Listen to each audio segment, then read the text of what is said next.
Tristan Nodalo, Newswatch Plus. Good morning po, Yusek. Yusek, kagabi po nailabas yung request ng defense team, the former President Rodrigo Duterte, asking the ICC to grant him interim release on the grounds of he is not a flight risk, won't commit further crimes, and that a member state is ready to receive him kung pagbibigyan po ng ICC. Ano pong posisyon ng Malacanang dito sa request na interim release? Lalo na syempre, yung mga victims po ng drug war ay ang gusto nila pa rin ay accountability sa part ng former president. Well, unang-una, nabasa natin na parang i-claim po nila or ilalagay po nila sa kanilang petition na that Mr. Duterte will not imperil proceedings if released. Mr. Duterte will not continue to commit crimes. So in one way or another, the council admitted that the former president, had committed such crimes. Just a question, because they will include that in their motion or petition that Mr. Duterte will not continue to commit crimes. So may pag-amin ba rito? And anyway, if that's their strategy, sana lang po ay mapaniwala nila yung mga ICC judges at huwag nilang masabi later na ang kanilang mga pinangako, dahil may mga pangako sila sa kanilang sa petisyon, ay masabing nagbibiro lang sila, katulad na nangyari sa pangako sa jet ski. Well, anyway, kanila pong strategy yan at hayaan na lang po natin ang ICC ang mag-determine kung sila pa paniniwalaan at kung mag-grant ang kanilang request for interim release. At kung ano man po maging desisyon ng ICC, the Palace or Malacanang will respect kung pagbibigyan man po itong interim release. Opo, nasa ICC na po kasi yan. Nasa kamay na po ng ICC kung ano po ang kanila magiging decision or resolution on that matter.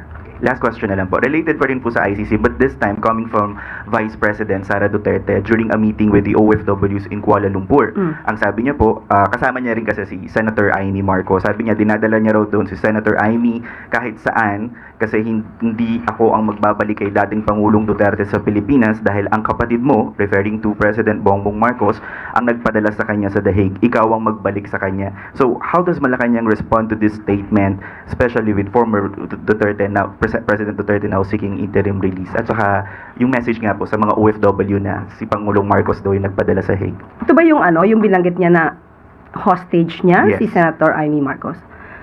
Well, yan po ay kasunduan ng dalawa, ng Vice Presidente at ni Senator Amy Marcos.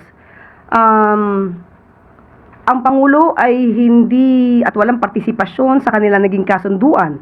That is, the President is not a privy to the contract or agreement between a user and a person willing to be used. Hindi walang kinalaman ng Pangulo sa kontratang kanilang pinasukan, yung isang tao na manggagamit at isang taong willing magpagamit. At ang nais lang po natin sana ay ang Pangulo po kasi ang sinabi niya ay tuloy-tuloy siya sa kanyang pagtatrabaho, focus sa trabaho. Nadagdag pa nga po ang problema dito sa Siquijor. At kung ang Vice Presidente lamang sana ay nakipag-usap sa kanyang kaibigan, baka hindi pa dumaan at dumating sa krisis na ito sa Siquijor. Thank you, Tristan. Yusek, magandang umaga po. Meron lang concerns coming from some members of the House of Representatives, particularly Representative Chua, na although nag-convene na yung impeachment court, merong ilang mga senator judges na lantaran na nagpapakita ng suporta sa defendant na si Vice President Sara Duterte, particularly Senators Amy Marcos and Robin Hood Padilla. What do you think of this? My opinion? Yes, ma'am. Sa batas naman po, sinasabi na kapag po kayo ay tumayong senator judges, dapat meron kayong neutrality. Dapat hindi bias. Sa ngayon po, harap-harapang ipinapakita ang biases. Sana po igalang nila ang taong bayan at magpakita naman ng konting kahihiyan dahil ang sinisilbihan nila ay ang taong bayan, hindi para sa isang tao lamang. Maraming salamat, Maricel. Follow-up question, choosing you, DZWB. Good morning, ma'am. Ma'am, napansin ko lang 2 beses niyong nabanggit na mas mabuti pa ngang magtrabaho na lang kaysa magbakasyon. Who are you referring to, ma'am? Mayroon ka bang pinatutungkulan na tao dito sa nagbabakasyon ngayon? May nagbabakasyon po ba? Hindi ko po alam. Kaya ko tinatanong sa inyo. In general po, ang Pangulo po, aksyon, aksyon, at aksyon. Hindi bakasyon. Yan po lagi ang ginagawa ng ating Pangulo. So wala kayong particular na... Wala po akong particular. Maliban lamang po kung meron po kayong alam na nagbabakasyon ngayon. Okay, thank you, ma'am. Next question, Eden Santos, Net25.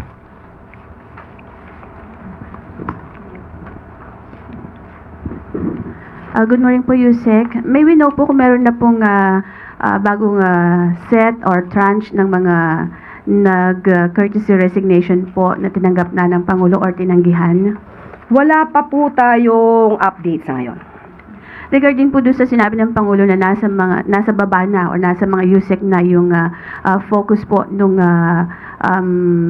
pagtingin doon sa mga performance ng mga nasa position po na yon, meron na po bang mga USEC at saka mga nasa government agencies na nag-submit na ng courtesy resignation din po at meron na bang tinanggap ang Pangulo or meron tinanggihan? Wala pa pong natatanggap na memo na kailangan mag-submit ng courtesy resignation ang mga USEC. Pero tuloy-tuloy pa rin po ang pag-i-evaluate sa kanilang performance. Thank you po. Maraming salamat, Eden Santos. Next question, Ivy Reyes, Bilyonaryo. Morning po, Yusek. Yesterday po, Independence Day, sinabi po ng Kabataan Party List na, and I quote, si Marcos ang pumatay sa wage hike bill dahil ayaw galitin ng Rich Boys Club at kung tutuusin, kung gusto ng presidente taasan ng sahod, isang utos lang na Malacanang mangyayari ito. Ano pong masasabi ng palasyo po? Diktador ba ang Pangulong Marcos Jr.? Hindi naman po.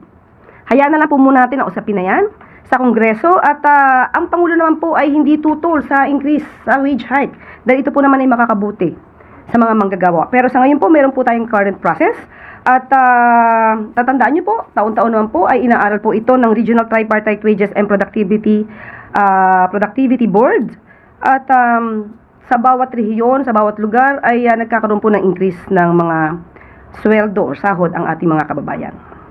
Thank you po. Thank you, Ivy Reyes. Next question, Les Narciso, DCRH. Good morning, Yusek. Ma'am, VP Sara raised doubts over the results of the recent midterm election. Sabi niya, may nakausap siyang IT experts na nagsasabing hindi pwedeng totoo yung mga numerong lumabas at sinabihan niya daw ang PDP na questionin kung paano ginawa ang proseso ng bilangan. How does the palace view such claim from the Vice President? Well, sa mga ganito kasi, wish lang nila yon. Libre naman ang mangarap. Ang pangarap na yun ay, sa ngayon, ay hindi mangyayari. Ang pangarap sana ay huwag gawing realidad, baka maraming maniwala. So, kung ano po ang resolusyon, ang naging resulta ng eleksyon, igalang na lang po natin. Hindi po ba nababahala yung palasyo na baka yung ganitong mga pahayag mag-create ng kalituhan or gulo kasi syempre katatapos ng eleksyon baka may iba na hindi pa matanggap yung kanilang pagkatalo i-capitalize yung ganitong statement. Kaya nga po, yan naman ang nakikita nating gusto nilang gawing naratibo. Sirain pati ang institusyon, ang kredibilidad ng eleksyon, pati na ang COMELEC. Yan ang talagang ninanais nila. Hindi naman sila siguro nagsasabi ng mga anumang positibo pagdating sa gobyerno o ginagawa ng pamahalaan. Sabi nga natin, mas maganda sana magtrabaho kaysa magbakasyon. Maraming salamat, Les. Next question, Ann Soberano, Bombo Radyo. Yusek, good morning. The Philippine Constitution Association or PhilConsa led by retired Chief Justice Renato Puno said na yung order po daw ng Senate na ibalik sa House of Representatives ang Articles of Impeachment para litisin si VP Sara raises grave constitutional questions and challenges the integrity of the impeachment process. Kaya nanawagan ang PhilConsa sa Senate na i-uphold ang constitutional duty and proceed with the impeachment trial in accordance with the Constitution and the rule of law. Ano po ang reaksyon dito ng palasyo? Ang bawat opinyon ng isang tao, grupo, ay iginagalang po ng Pangulo. Ang sabi nga po ng Pangulo kahapon, ang totoong kalaban po ng kalayaan ay ang pagiging manhid. Nais pa rin po ng Pangulo na magkaroon ng katatagan ang demokrasya sa bansa. Sa mga nangyayari ngayon, Yusek, sa dalawang kapulungan ng Kongreso, may balak po bang kausapin ni Pangulong Marcos ang dalawang leader ng chamber? Actually, ang dalawa pong leader ng kapulungan, si Senator SP Cheese Escudero at si House Speaker Romualdez ay umattend po ng Von Deneur kahapon. At naniniwala naman po at may tiwala ang Pangulo na ang anumang mga di pagkakasundo sa mga issues ay mariresolba ng dalawang kapulungan. Ngunit ang Pangulo po ay open sa anumang dialogo para po maisulong ang kooperasyon at ang katatagan po ng demokrasya sa bansa.